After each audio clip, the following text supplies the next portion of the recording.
après la chute de Tchanzu, Runyoni et Mbouzi, le dernier verrou du M23, le gouverneur du Nord Kivu vient d'effectuer une descente sur terrain en vue de réconforter les vaillants militaires de FARDC, maîtres du terrain. Sur place vers Tchanzu, il a fallu à l'expédition 2 heures de marche pour atteindre Tchanzu, perché à plus de 2000 mètres d'altitude. L'infatigable gouverneur Julien Paluku arrive dans le fief du M23. C'est là où s'est trouvée sa dernière base militaire. Il est 8h30, heure de l'Est. Nous constatons sur place plus de 300 tonnes de munitions, armées lourdes, une dizaine d'entrepôts souterrains que le M23 a incendiés avant de l'étaler. En tout cas, ce n'est pas du matériel agricole, mais plutôt des armes très lourdes que le M23 et ses alliés rwandais ont gardé pour le projet de balkanisation de la RDC. Le plus grand entrepôt visité est de 20 mètres de longueur, 7 mètres de hauteur, avec 8 mètres de largeur, une poudrière incroyable construite sur Tchanzu.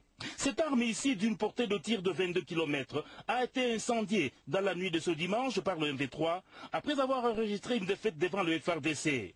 Des véhicules militaires, civils, qui avaient été pillés par le M23 à Goma au mois de décembre 2012, et cachés dans cette forêt qui couvre la montagne de Tchanzu, ont été également incendiés, expression d'une colère des éléments de M23. Deux véhicules militaires, des véhicules civils, qui avaient été pillés par le M23 à Goma au mois de décembre 2012, je vous le rappelle, et cachés dans cette forêt qui couvre la montagne de Tchanzu, ont été également incendiés, expression d'une colère des éléments du M23. D'autres munitions demeurent récupérables et n'ont pas répondu aux souhaits du rebelle. C'est dans cette paillote où se reposait Makenga Sultani. Son chapeau et sa canne y été retrouvés lors de sa fuite vers le Rwanda. Le drapeau congolais a été, au nom du chef de l'État Joseph Kabila, hissé sur place. Voilà.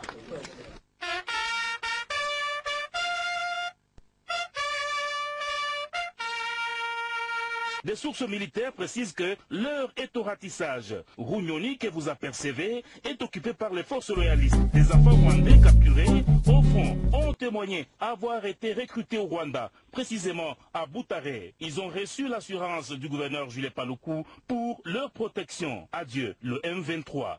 C'est que je considère Tchanzu comme les lieux où se planifie la balkanisation de ces pays. Parce que lorsqu'on voit à l'intérieur une poudrière de 15 mètres de profondeur avec à peu près 20 mètres de longueur, des boîtes de munitions à l'intérieur, et partout ici on voit des caches d'armes. Je crois que, comme l'ont dit certains journalistes internationaux, c'est la première victoire après 1960 qu'on aura connue pour nos FARDC. Je crois qu'il faut rendre un hommage très mérité au chef de l'État. Les jours comme la nuit encadre son armée, mais également le commandement qui a tenu à pouvoir encadrer.